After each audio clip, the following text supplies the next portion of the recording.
Hello everyone, my name is Saloni and I welcome to all of you in our YouTube classes Dear Mang sir. आप सभी का बहुत बहुत स्वागत है हमारे इस चैनल पे। तो ये जो क्लासेस है वो जीके के लिए होने वाली है, यूपीपी की क्लासेस हैं। तो आप लोग सभी लोग फटाफट से जुड़ जाइए और सभी लोग शेयर कर देंगे क्लास को। जितने भी लोग हैं सभी लोग अपने फ्रेंड्स को शेयर कर देंगे क्लास और लाइक भी कर दीजिए। तो आज की ये जो सीरीज़ है जीके की, ठीक है, बहुत ही ज़्यादा इंपॉर्टेंट होने वाली है। सभी लोग कॉपी और पेन लेके बैठेंगे सो दैट इंपॉर्टेंट पॉइंट्स को नोट डाउन करते रहें आप लोग। चलिए स्टार्ट करते हैं आज की सीरीज़ के पहले क्वेश्चंस की।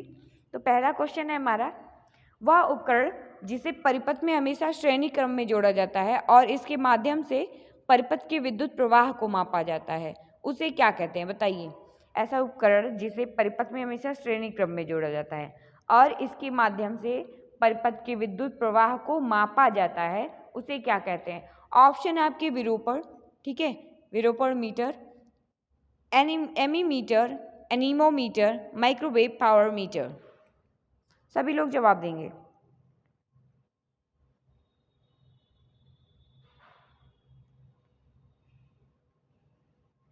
यस, जिनका भी जवाब है option number B ammeter, they are right. बात करते हैं एमीमीटर की।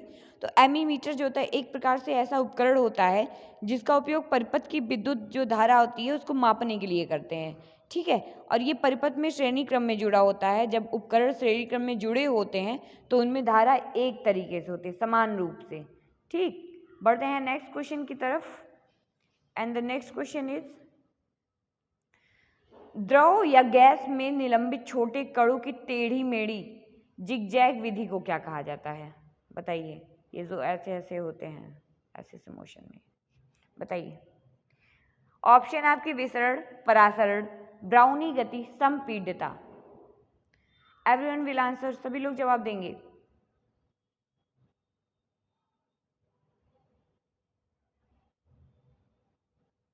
शेयर कर दीजिए सभी लोग क्लास को। तो जिनका भी जवाब है ऑप्शन नंबर सी ब्राउनी गति, Brownian movement, they are right, ठीक है। ब्राउनी गति जिन्होंने भी जवाब दिया दे आर राइट। द्रव या गैस में निलंबित छोटे कणों की टेढ़ी मेढ़ी जो गतिविधि होती है उसको क्या कहते हैं, ब्राउनी गति कहते हैं, ठीक है। ये कण तरल के तीव्रगामी कणों से टकराकर टेढ़ी मेढ़ी गति करती हैं। तो जिनका भी answer option number C they are right. बढ़ते हैं नेक्स्ट क्वेश्चन की तरफ and the next question is, प्राचीन समुद्री बंदरगाह मुजिरिस किस भारतीय राज्य में स्थित था। सभी लोग जवाब देंगे। प्राचीन समुद्री बंदरगाह मुजिरिस किस भारतीय राज्य में स्थित था। ऑप्शन है आपके केरल, गुजरात, कर्नाटक, तमिलनाडु। सब लोग जवाब देने की कोशिश करें। मुजिरिस जो है वो किस भारतीय राज्य में स्थित था।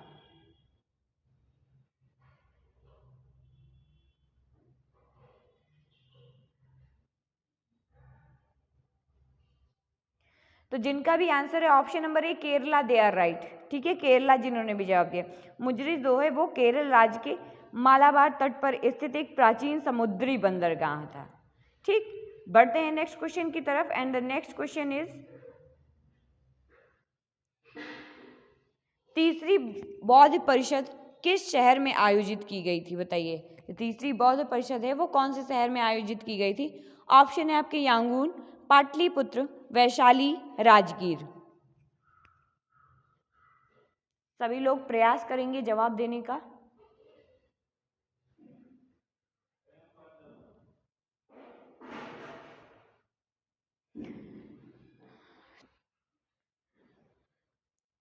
तो जिनका भी answer option number B Pataliputra, they are right, ठीक है। पाटलिपुत्र जिन्होंने भी जवाब दिया है, सम्राट अशोक के शासन काल में जो तीसरा बौद्ध परिषद का आयोजन था वो 251 ईसा पूर्व में, कितने 251 ईसा पूर्व में पाटलिपुत्र शहर में हुआ था, ठीक है। इसकी अध्यक्षता जो थी वो मोगलीपुत्र तिस ने की थी। मोंगली नहीं, मोगलीपुत्र।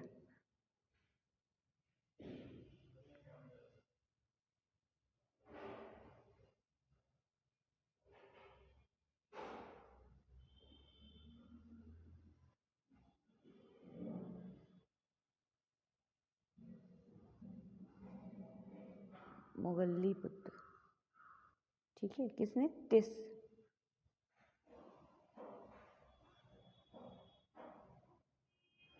ठीक बात। बढ़ते हैं नेक्स्ट क्वेश्चन की तरफ and the next question is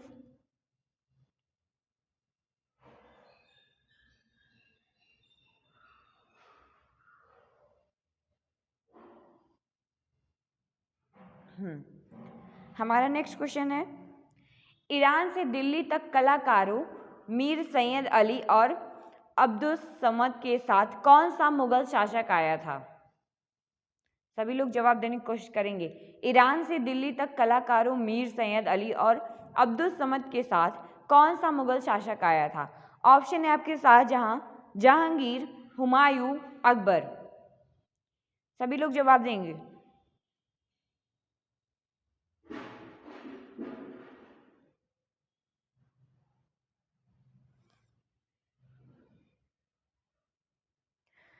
तो जिन्होंने भी जवाब दिया option number C Humayun, they are right. Humayun जिन्होंने भी जवाब दिया है, ठीक है। मुगल चित्रकार की शुरुआत वो हुमायूं काल से होती है, ठीक है। और हुमायूं ने पारस के शासक के यहाँ से अपने शासक के यहाँ शरण के दौरान 2 फारसी ईरानी चित्रकार की सेवाएं प्राप्त की थी।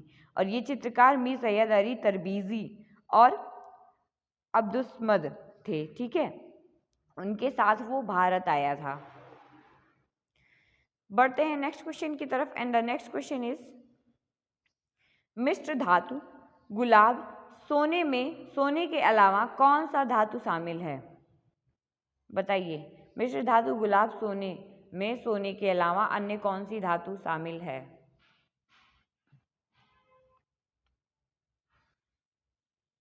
गुलाब, सोना। ऑप्शन आपके प्लेटिनम, चांदी, क्रोमियम, तांबा।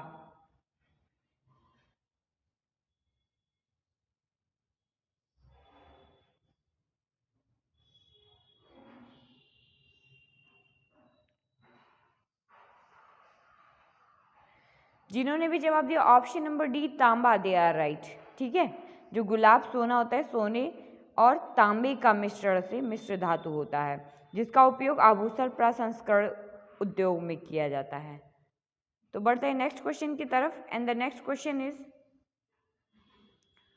मोनोमर कैप्रोलैक्टम का किस बहुलक को प्राप्त करने के लिए बहुलकीकरण किया जाता है? Monomer caprolactam. ऑप्शन है आपके Teflon, nylon 6, bakelite, Kevlar. Answer दीजिए।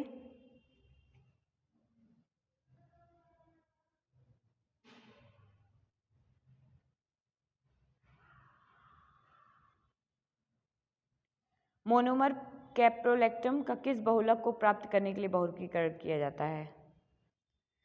तो जिनका भी आंसर है option number B nylon 6, they are right, ठीक है। नायलॉन 6 जो होता है, आंसर यही है। जो कैप्रोलैक्टम एक चक्रीय एमाइड है और इसका जो यूज़ होता है वो एक मोनोमर के रूप में किया जाता है नायलॉन 6 बनाने के लिए। बढ़ते हैं नेक्स्ट क्वेश्चन की तरफ एंड नेक्स्ट क्वेश्चन है हमारा, गैल्वेनाइजेशन का मतलब इस्पात को किसकी परत, जो पतली परत होती है उसके साथ आवरण करना होता है। ऑप्शन है आपके क्रोमियम, जस्ता, एल्यूमिनियम, निकल। गैल्वेनाइजेशन का मतलब इस्पात को कौन सी पतली परत के साथ आवरण करना है? ऑप्शन है आपके क्रोमियम, जस्ता, एल्यूमिनियम, निकल।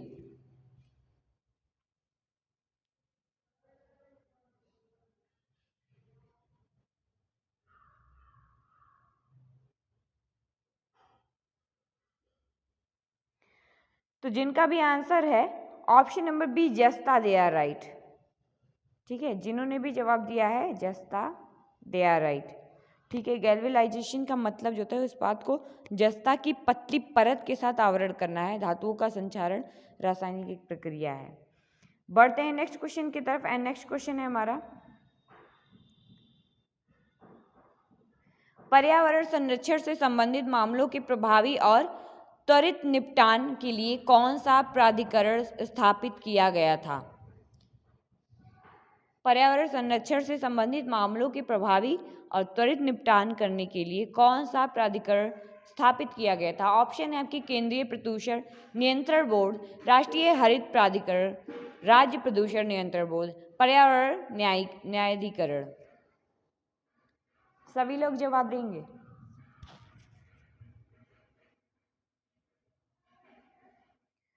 तो जिनका भी आंसर है ऑप्शन नंबर बी, राष्ट्रीय हरित प्राधिकरण, दे आर राइट। ठीक है, जिन्होंने जवाब दिया option number B, they are right. जो नेशनल ग्रीन ट्रिब्यूनल की स्थापना हुई थी वो ट्रिब्यूनल एक्ट जो है नेशनल ग्रीन ट्रिब्यूनल एक्ट 2010 के तहत हुई थी। ठीक है, 2010 के तहत कब हुई थी? 18 अक्टूबर में, 18 अक्टूबर 18 अक्टूबर को की गई थी और इसे पर्यावरण संरक्षण, वनों तथा अन्य जो प्राकृतिक संसाधन होते हैं इसके संरक्षण से संबंधित मामलों के प्रभावित और त्वरित निपटान करने के लिए स्थापित किया गया था। बढ़ते हैं नेक्स्ट क्वेश्चन की तरफ। और हमारा नेक्स्ट क्वेश्चन है, हल्दी घाटी का युद्ध किस वर्ष में लड़ा गया था? बताइए, हल्दी घाटी का युद्ध कौन से वर्ष में लड़ा गया था?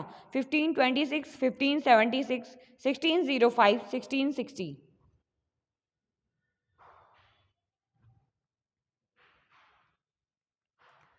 कौन से वर्ष में लड़ा गया था?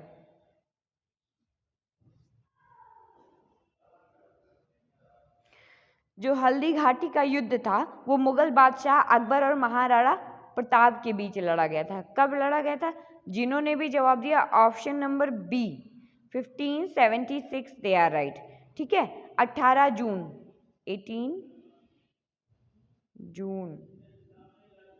1576 को हुआ था।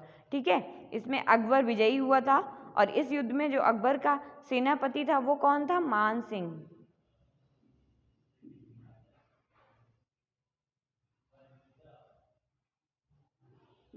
ठीक, चलते हैं नेक्स्ट क्वेश्चन की तरफ। एंड नेक्स्ट क्वेश्चन है हमारा, 1930 में प्रथम गोलमेज सम्मेलन का आयोजन कहाँ किया गया था? बताइए, 1930 में प्रथम गोलमेज सम्मेलन का आयोजन कहाँ किया गया था? ऑप्शन है आपके असम, लाहौर, यूएस, लंदन। सभी लोग जवाब देंगे।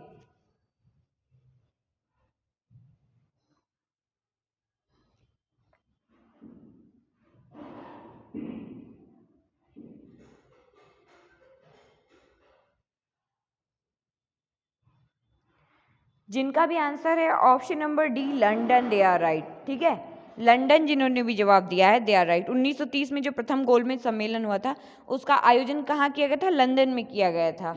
ठीक है, जिसमें देश के प्रमुख नेता शामिल नहीं हुए। कांग्रेस ने इस सम्मेलन का बहिष्कार किया जिसके कारण प्रथम गोलमेज सम्मेलन को निरर्थक साबित किया गया या निरर्थक साबित हुआ। ठीक है, बढ़ते हैं नेक्स्ट क्वेश्चन की तरफ। और हमारा अगला क्वेश्चन है,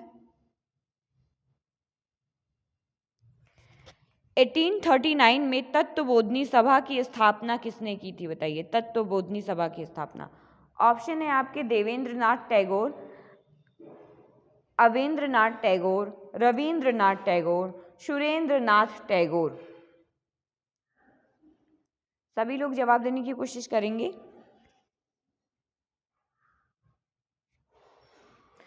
तत्वबोधिनी 1839 में तत्वबोधिनी सभा की स्थापना किसने की थी?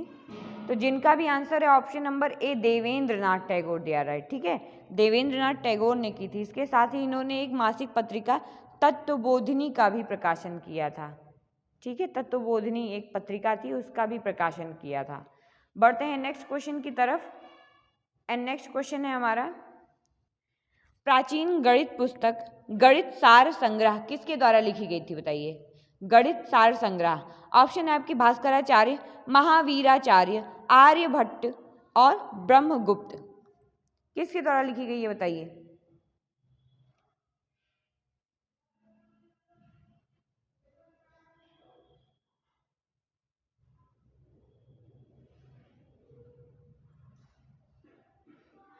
तो जिनका भी आंसर है option number B, Mahaviracharya, they are right. ठीक है, महावीराचार्य 9वीं सदी के महान गणितज्ञ महावीराचार्य जी जो थे उन्होंने गणित सार संग्रह लिखा था। ठीक है, जिसमें उन्होंने एलसीएम लघुत्तम समापवर्ती लीस्ट कॉमन फैक्टर निकालने के प्रचलित तरीकों का वर्णन किया हुआ था। ठीक है, एलसीएम निकालने का। बढ़ते हैं नेक्स्ट क्वेश्चन की तरफ and the next question is निम्नलिखित स्रोतों में से किसके माध्यम से पौधे हाइड्रोजन प्राप्त करते हैं? बताइए, हाइड्रोजन किसके माध्यम से प्राप्त करते हैं? ऑप्शन है आपके मृदा जल, धूप, मृदा, वायु। सब लोग जवाब देने की कोशिश करेंगे। निम्नलिखित स्रोतों में से किसके माध्यम से पौधे हाइड्रोजन प्राप्त करते हैं?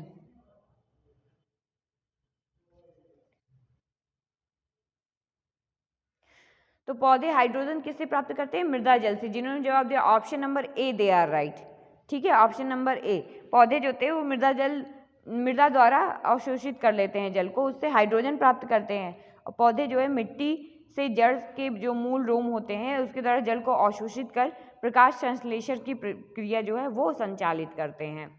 बढ़ते हैं नेक्स्ट क्वेश्चन की तरफ एंड नेक्स्ट क्वेश्चन है हमारा, निम्नलिखित प्रकार की विषाक्तता में किसको प्लम्बिस्म भी कहा जाता है? ऑप्शन है आपके फॉस्फोरस विषाक्तता, संख्या यानी आर्सेनिक विषाक्तता, प्लूटोनियम विषाक्तता, सीसा विषाक्तता। जवाब देंगे सभी लोग।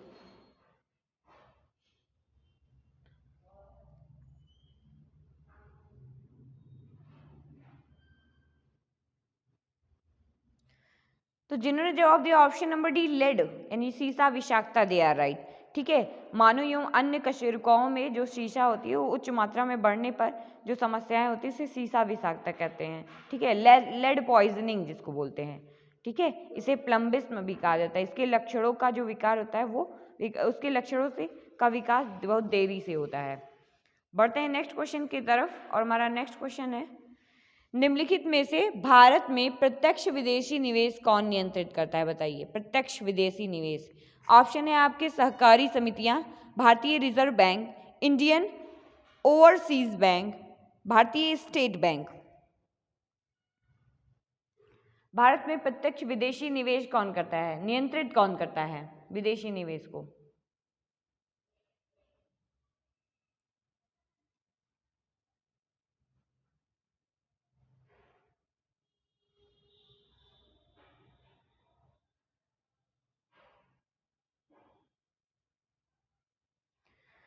तो जिन्होंने जवाब दिया ऑप्शन नंबर बी, भारतीय reserve bank, they are right. ठीक है, जिन्होंने जवाब दिया ऑप्शन नंबर बी, भारतीय reserve bank, they are right.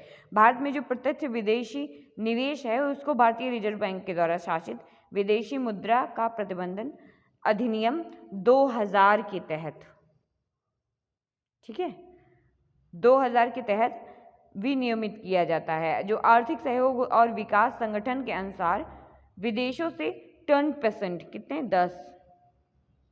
10% या उससे अधिक निवेश को FDI माना जाता है। ठीक है, बढ़ते हैं नेक्स्ट क्वेश्चन की तरफ और हमारा अगला क्वेश्चन है, निम्नलिखित में से कौन सा दीर्घकालिक विकास और हमारे विश्व को बदलने के लिए अग्रणी सिद्ध हो सकता है? बताइए, कौन सा दीर्घकालिक विकास और हमारे विश्व को बदलने के लिए अग्रणी सिद्ध हो सकता है? ऑप्शन है आपकी कार्बन उत्सर्जन में वृद्धि, वनोन्मूलन, अविकसित देशों को कम सेवाएं, औद्योगिकीकरण और आधारभूत संरचना संबंधी विकास।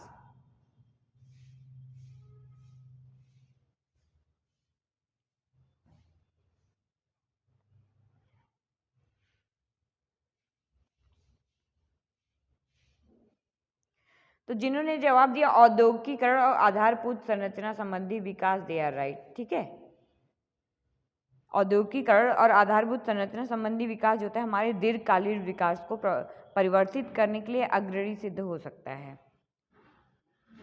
बढ़ते हैं अगले क्वेश्चन की तरफ और हमारा अगला क्वेश्चन है,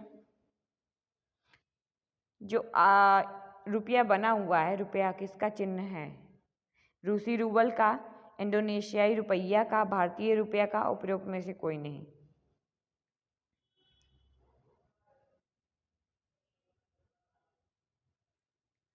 तो ये जो चिन्ह है आपका, ये किसके लिए? भारतीय रुपये के लिए तो है। जिन्होंने जवाब दिया option number C, they are right. ठीक है, जो रुपया का चिन्ह बना हुआ है ये भारतीय रुपये के लिए प्रयोग किए जाने वाला चिन्ह है और ये डिज़ाइन जो है भारत सरकार द्वारा 15 जुलाई 2010 को दिया गया था। 15 जुलाई 2010। ठीक है, 2010 को सार्वजनिक किया गया था। बढ़ते हैं अगले क्वेश्चन की तरफ और नेक्स्ट क्वेश्चन है हमारा, ऐसे बागान जहां बिक्री के लिए एक नगद फसल उगाई जाती है और उसे किसके रूप में जाना जाता है, बताइए। बिक्री के लिए एक नकदी फसल उगाई जाती है और उसे कौन से रूप में जाना जाता है? ऑप्शन है आपके निर्वाह खेती, किचन गार्डन, झूम खेती, रोपड़ खेती।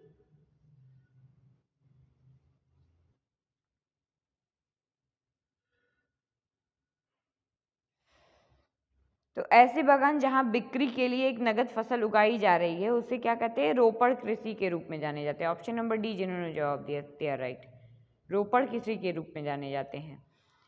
अगला क्वेश्चन है हमारा, निम्न में से किस देश को पहले सिलोन कहा जाता था? कौन सा देश होता है जिसे पहले सिलोन कहा जाता था? ऑप्शन है आपके मालदीव, श्रीलंका, मॉरिशस, सूरीनाम। चलिए आंसर कीजिए। Try to give the answer everyone, सभी लोग जवाब देने की कोशिश करें।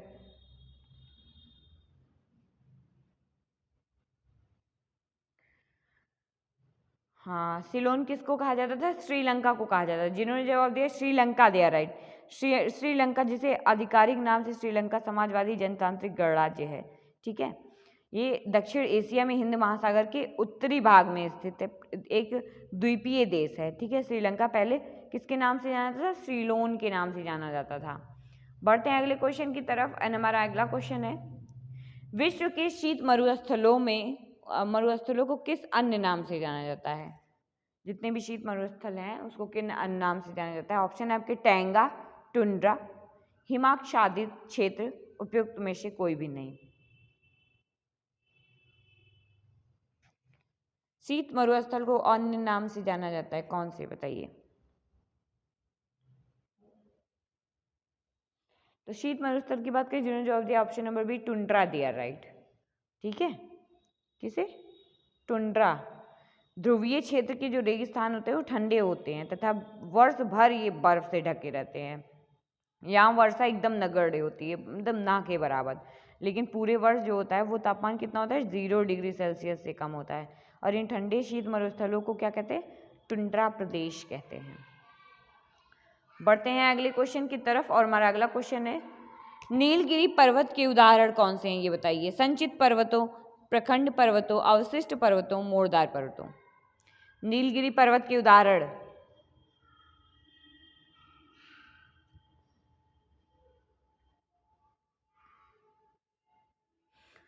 तो जिनका भी जवाब है ऑप्शन नंबर सी अवशिष्ट पर्वत, दे आर राइट, ठीक है। नीलगिरी पर्वत जो होते हैं वो अवशिष्ट पर्वतों के उदाहरण हैं। नीलगिरी पर्वत भारत के पश्चिमी घाट की एक पर्वतमाला है और यह जो है तमिलनाडु, कर्नाटक एवं केरल में फैला हुआ है, ठीक।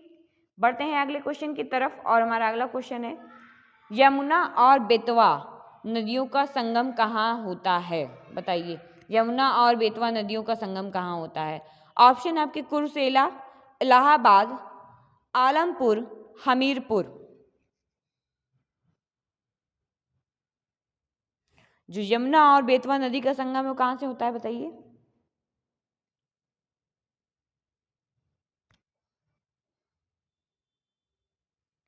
हमीरपुर से होता है। जिन्होंने जवाब दिया ऑप्शन नंबर डी दिया राइट, ठीक है। बेतवा जो होता है यमुना की सहायक नदी है। किसकी सहायक नदी है? यमुना की।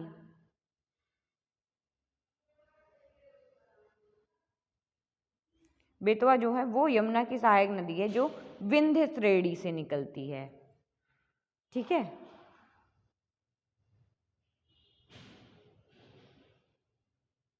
कहाँ से? विंध्य श्रेणी से निकलती है। तो जिन्होंने भी जवाब दिया option number D they are right.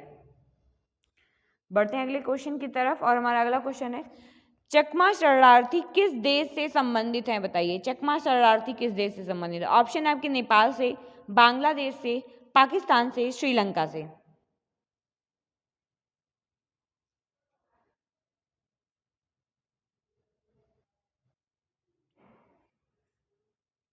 तो बात करते हैं चकमा शरणार्थी की, जिन्होंने जवाब दिया बांग्लादेश से, दिया राइट, ठीक है। कहाँ से संबंधित है? बांग्लादेश से संबंधित है।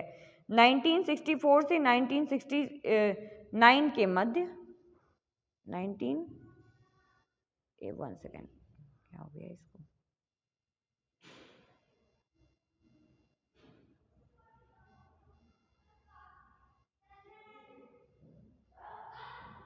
नाइनटीन 1964 टू 1969, ठीक है। इसके मध्य जो अरुणाचल प्रदेश है, इसके आकार में बसने वाले बांग्लादेशी शरणार्थी हैं। तो चकमा शरणार्थी जो थे बांग्लादेश से संबंधित होते हैं। बढ़ते हैं अगले क्वेश्चन की तरफ, और हमारा अगला क्वेश्चन है, निम्नलिखित में से संगीत के लिए कौन सा सम्मान दिया जाता है, बताइए। ऑप्शन है आपकी व्यास सम्मान, इकबाल सम्मान, कालिदास सम्मान, कबीर सम्मान। बताइए संगीत के लिए कौन सा सम्मान दिया जाता है।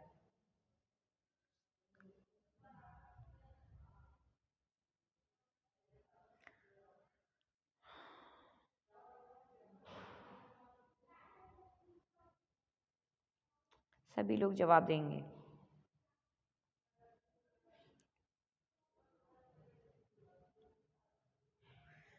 तो जिनका भी answer option number C Kalidas Samman दिया, राइट, ठीक है। कालिदास सम्मान शास्त्रीय संगीत के क्षेत्र में उत्कृष्ट योगदान के लिए कालिदास सम्मान जो है वो मध्य प्रदेश सरकार के द्वारा प्रदान की जाती है। किसके? मध्य प्रदेश सरकार।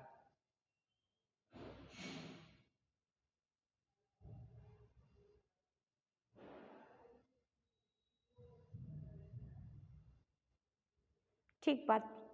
बढ़ते हैं अगले क्वेश्चन की तरफ, और हमारा अगला क्वेश्चन है, विश्व जल दिवस कब मनाया जाता है, बताइए। जल दिवस, ऑप्शन है आपकी 22 मार्च, 22 सितंबर, 22 अप्रैल, 22 फरवरी। बताइए विश्व जल दिवस कब मनाया जाता है। तो जिनका भी आंसर है ऑप्शन नंबर ए 22 मार्च दिया, राइट, ठीक है। विश्व जल दिवस जो है वो 22 मार्च को मनाया जाता है। और जो वर्ष 2023 है उसमें विश्व जल दिवस का जो थीम था वो एक्सीलरेटिंग चेंज है। बढ़ते हैं अगले क्वेश्चन की तरफ, और हमारा अगला क्वेश्चन है, हरिवंश राय बच्चन को उनके किस काव्य संग्रह के लिए जाना जाता है। कौन सी काव्य संग्रह के लिए बहुत ज़्यादा फेमस है। ऑप्शन आपके निजरुल गीति, गीतांजलि, रजत रंगिणी, मधुशाला। बताइए हरिवंश राय बच्चन को उनके किस काव्य संग्रह के लिए जाना जाता है।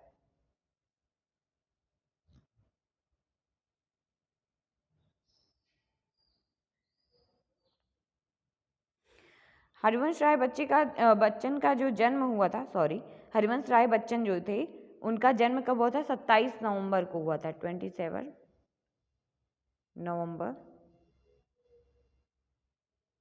ठीक है, 1907 को हुआ था। कहाँ पे? इलाहाबाद में हुआ था, ठीक है। हरिवंश राय बच्चन जो थे वो राज्यसभा के मनोनीत सदस्य भी रहे हैं, पॉलिटिक्स में इनका योगदान रहा है, ठीक है। और इनकी प्रमुख कृति की बात करते हैं, जिन्होंने जवाब दिया option number D Madhushala, they are right. Madhushala जिन्होंने जवाब दिया, दे आर राइट। बढ़ते हैं अगले क्वेश्चन की तरफ। हमारा अगला क्वेश्चन है, संविधान सभा का अंतिम सत्र कब आयोजित किया गया था। बताइए संविधान सभा का अंतिम सत्र कब आयोजित किया गया था।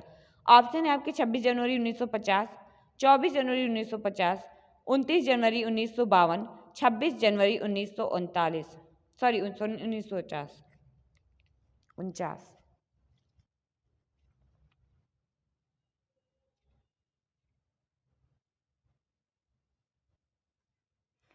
संविधान सभा का अंतिम सत्र कब आयोजित किया गया था।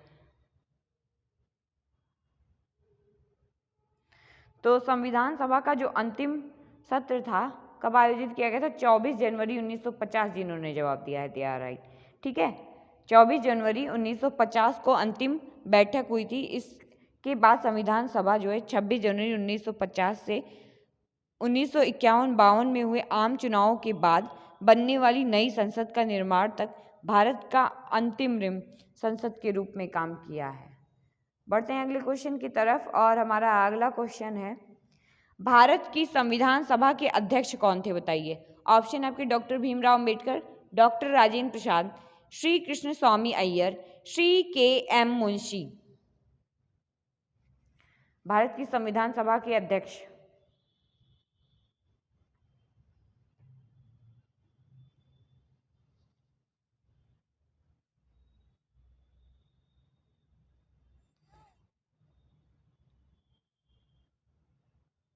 तो जिन्होंने भी जवाब दिया option number B doctor Rajendra Prasad दिया, राइट।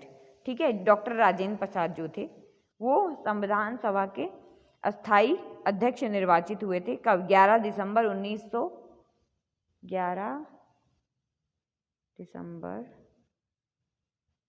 1946 को।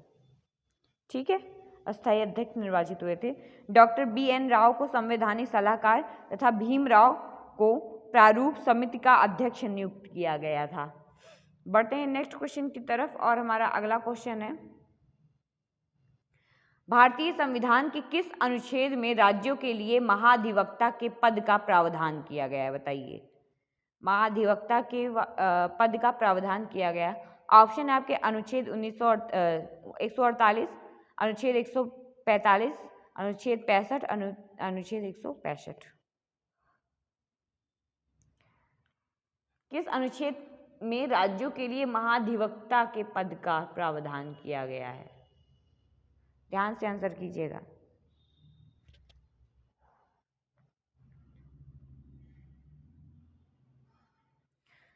तो इसका राइट आंसर होगा ऑप्शन नंबर डी, अनुच्छेद 165, जिन्होंने भी जवाब दिया है। ठीक है, अनुच्छेद 165 में राज्यों के लिए महाधिवक्ता के पद का प्रावधान है। राज्यपाल द्वारा महाधिवक्ता की नियुक्ति की जाती है। किसके द्वारा? राज्यपाल के द्वारा।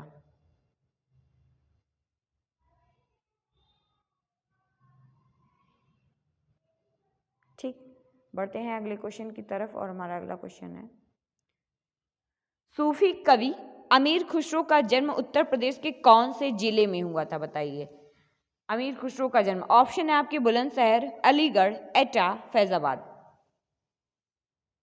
जो सूफी कवि थे अमीर खुसरो, उनका जन्म यूपी के कौन से जिले में हुआ था?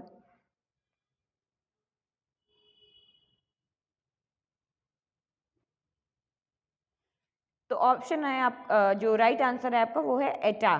ठीक है, एटा जो है वो राइट आंसर है। जिन्होंने भी जवाब दिया है एटा दिया राइट। सूफी कम जो सूफी कवि थे अमीर खुसरो, इनका जन्म 1253 ईस्वी में हुआ था। ठीक है, कहाँ? उत्तर प्रदेश के एटा जिले के पटियाली नामक ग्राम में, वर्तमान में इसे कासगंज कहा जाता है, वहां पे हुआ था। बढ़ते हैं अगले क्वेश्चन की तरफ और हमारा अगला क्वेश्चन है, उत्तर प्रदेश का राजकीय फूल कौन सा है? बताइए, राजकीय फूल। ऑप्शन है आपके गुलाब, गेंदा, चमेली, पलाश। यूपी का राजकीय फूल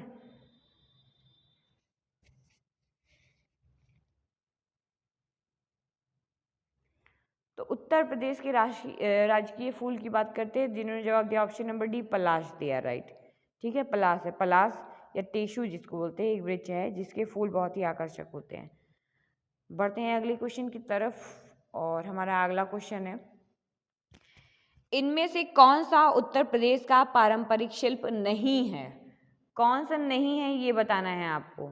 ठीक है, कौन सा पारंपरिक शिल्प नहीं है? ऑप्शन है आपके कांथा टाके, जरदोजी, चिकन करी, संगमरमर जड़ना। बताइए,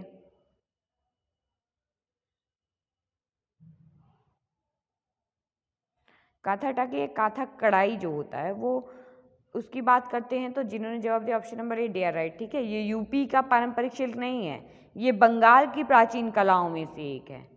ठीक, बढ़ते हैं अगले क्वेश्चन की तरफ और हमारा अगला क्वेश्चन है, उत्तर प्रदेश पुलिस का मुख्यालय कहाँ स्थित है? बताइए, यूपी पुलिस का मुख्यालय। ऑप्शन है आपकी बरेली, प्रयागराज, नोएडा, मेरठ।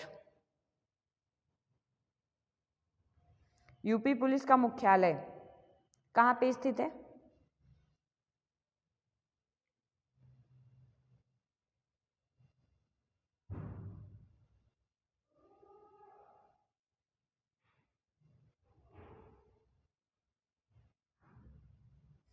तो उत्तर प्रदेश का जो मुख्यालय वो प्रयागराज में स्थित है। कहाँ पे? प्रयागराज में। जिन्होंने जवाब दिया है प्रयागराज दे आर राइट।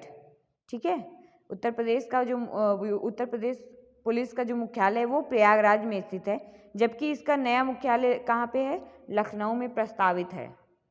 ठीक है, बढ़ते हैं नेक्स्ट क्वेश्चन की तरफ और हमारा अगला क्वेश्चन है, निम्नलिखित में से कौन सा देश भारतीय राज्य उत्तर प्रदेश की सीमाएं साझा करता है? कौन सा देश भारतीय राज्य उत्तर प्रदेश की सीमाएं साझा करता है? बताइए। ऑप्शन आपके चीन, भूटान, नेपाल, बांग्लादेश।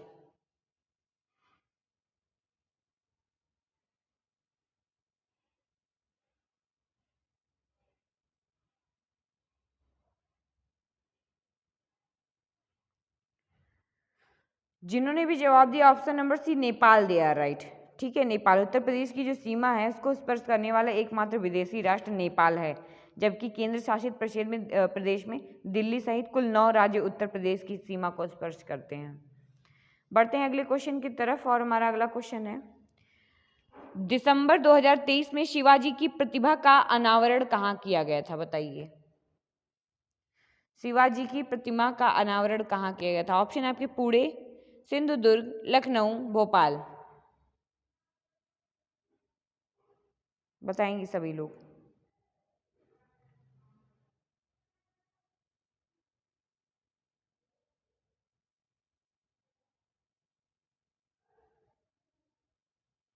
जिन्होंने जवाब दिया option number B Sindhudurg, they are right. ठीक है, भारतीय नौसेना दिवस कब मनाया जाता है? 4 दिसंबर। कितने दिसंबर? 4 दिसंबर भारतीय नौसेना दिवस। ठीक है, तो भारतीय नौसेना दिवस के अवसर पर जो प्रधानमंत्री थे इनके द्वारा सिंधुदुर्ग में छत्रपति शिवाजी की प्रतिमा का अनावरण किया गया था और छत्रपति शिवाजी को एक कुशल नौसेना की स्थापना के लिए जाना जाता है। ठीक है, बढ़ते हैं अगले क्वेश्चन की तरफ और हमारा अगला क्वेश्चन है, दिसंबर 2023 में भारतीय वानिकी अनुसंधान और शिक्षा परिषद की पहली महिला महानिदेशक किसे नियुक्त किया गया है? ऑप्शन आपके कंचन देवी, शिवा चौहान, शालिजा धामी, माधवी पुरी बुच। बताएंगे सभी लोग।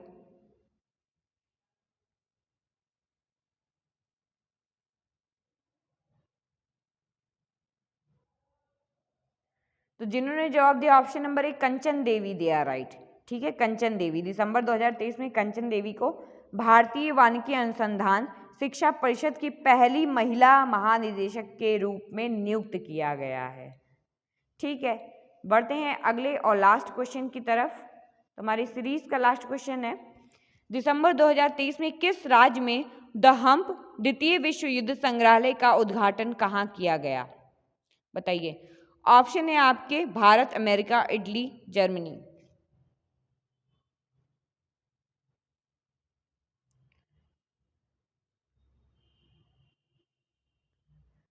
बताइए। दी हम्प द्वितीय विश्व युद्ध का संग्रहालय का उद्घाटन कहाँ किया गया था? जिन्होंने जवाब दिया ऑप्शन नंबर ए भारत, दिया राइट। भारत में कहाँ पे?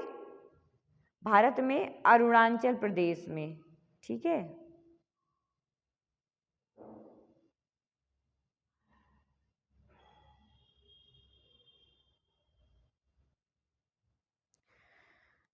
जो द हम्प द्वितीय विश्व संग्रहालय उसका उद्घाटन कहाँ हुआ था? भारत के अरुणाचल प्रदेश में किया गया था और इसका उद्घाटन जो है भारत में अमेरिकी राजदूत एरिक मॉरसेटी ने किया था। मॉरसेटी, एरिक मॉरसेटी लिख दे रहे हैं।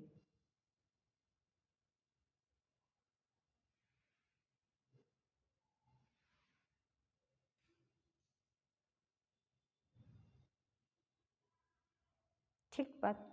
तो आज की सेशन के लिए इतना ही। आई होप आपको क्लास बहुत अच्छी लगी होगी। क्लास को लाइक शेयर जरूर कीजिएगा। जो लोग चैनल पे पहली बार हैं चैनल को सब्सक्राइब कर लीजिएगा। Thank you so much for attending the class.